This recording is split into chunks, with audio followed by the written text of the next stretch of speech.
نحمده ونصلي على رسوله الكريم أما بعد فأعوذ بالله من الشيطان الرجيم بسم الله الرحمن الرحيم وأذن في الناس بالحج أتوك رجالا وعلى كل ضامر يأتين من كل فج عميق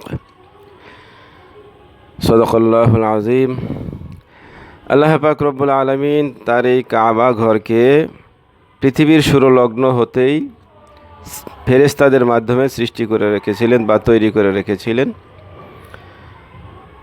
এর পরবর্তীতে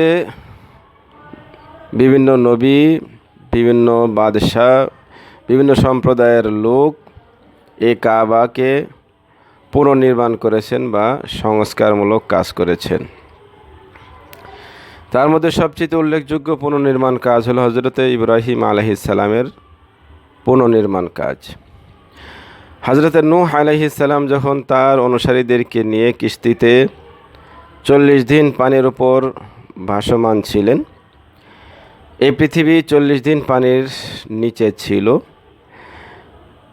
নূহ আলাইহিস সালামের প্লাবন শেষে এই কাবা শরীফের স্থান অপরিচিত হয়ে গিয়েছিল, অর্থাৎ কাবা শরীফের স্থান নির্ণয় করা দুষ্কর হয়ে পড়েছিল।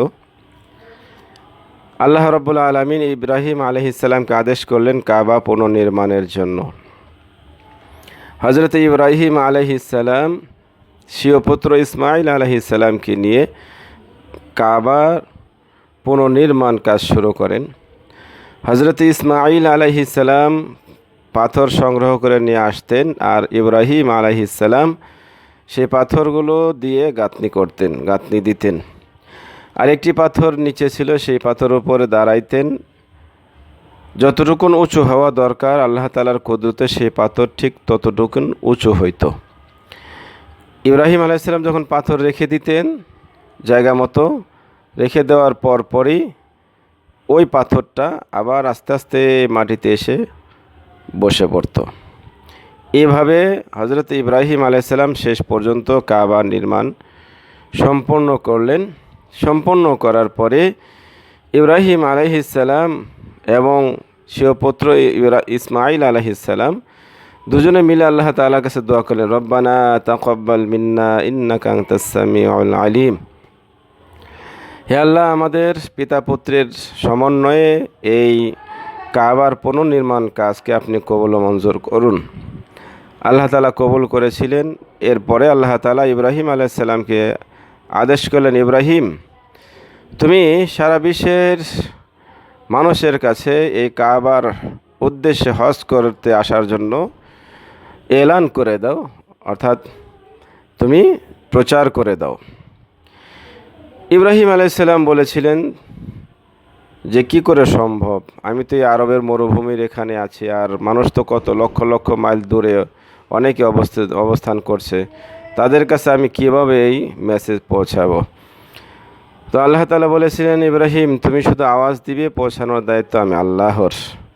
তখন ইব্রাহিম আলাইহিস সালাম জাবালে আবি কুবাইস নামক একটি পাহাড়, এই মক্কার পাশেই, অর্থাৎ কাবার পাশে একটি পাহাড়, বিশাল উঁচু পাহাড়, সেই পাহাড়ের চূড়ায় উঠে ইব্রাহিম আলাইহিস সালাম আওয়াজ দিয়েছিলেন যে, হে লোক সকল, তোমরা এই কাবার জিয়ারতের উদ্দেশ্যে চলে এসো।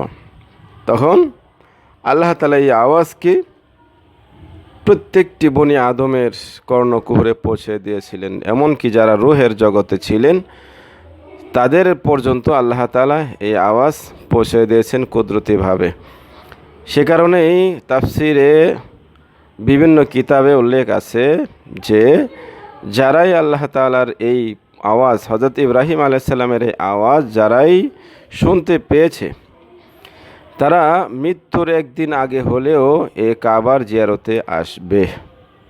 আল্লাহ তাআলা কিভাবে এই এত সুদূর আরব থেকে এত দূর দূরান্তে আল্লাহ তাআলা আওয়াজ পৌঁছে দিলেন। শুধু তাই নয়, যেই সন্তান মাতৃগর্ভে ছিল, যেই সন্তান মাতৃগর্ভে ছিলেন, অস্তিত্বই ছিল না, শুধু রূহ ছিল, সেই রূহের কাছে পর্যন্ত আল্লাহ তাআলা আওয়াজ পৌঁছে দিয়েছেন। সুবহানাল্লাহ, সুবহানাল্লাহ।